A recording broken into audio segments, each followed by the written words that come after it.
Barkanmu da sake saduwa a cikin wannan labarai.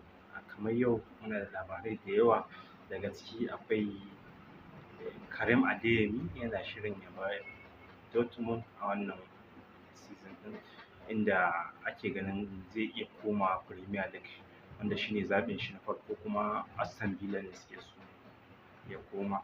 Ɗan bal ne mai kyau wanda yana buga ɓangare na 11. Suna sa ido sosai gaskiya don su tabbatar da siyen shi, kuma ana sa ran kafin a gama wannan kakar zai yi ƙoƙarin ya bar wannan Karim Adeyemi.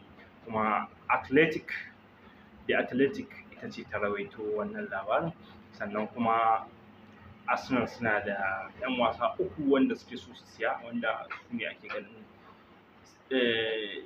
transfer ɗin da za ta yi wannan sosai. Daga ciki akwai Alvarez, wanda ana magana ya kai euro miliyan 120. Sannan akwai Morgan Rogers na Aston Villa, shi ma ana sa ran zai iya kai euro miliyan 80. Sannan Ali Junior Kroppi, shi ma wani matashi ne ɗan asalin ƙasar Faransa, kuma shi ma yana da kimanin darajarsa ta kai euro miliyan 80.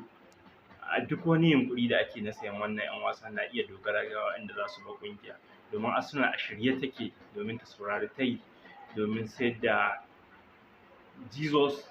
Mun san yadda Gabriel Jesus yake fama da rauni, da irin Gabriel Martinelli, shi ma mun ga ya rasa bada gudunmawa yadda ake so. Akwai Leandro Trossard, wanda shi ma da yawa ƙungiyoyi suna neman shi saboda ya ɗan tsufa, ya kusan shekara 31. Sannan Madrid tana gab da cimma yarjejeniya da Ibrahim Konate, wanda zai bar Liverpool.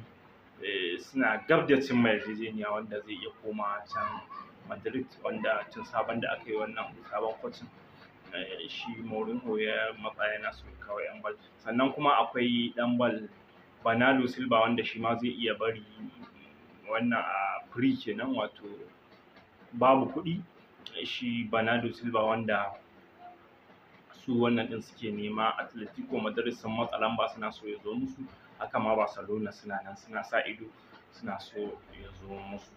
Chelsea za ta yi la'akarin sayar da Enzo Fernandez zuwa ga Madrid a wannan ɗin, kuma yarjejeniyar ta haɗa da euro miliyan 20 tare da Federico Valverde. Wannan El Nacional su ne suka rawaito wannan labarin. Euro miliyan 20, wato za a yi swap, wato Chelsea ɗin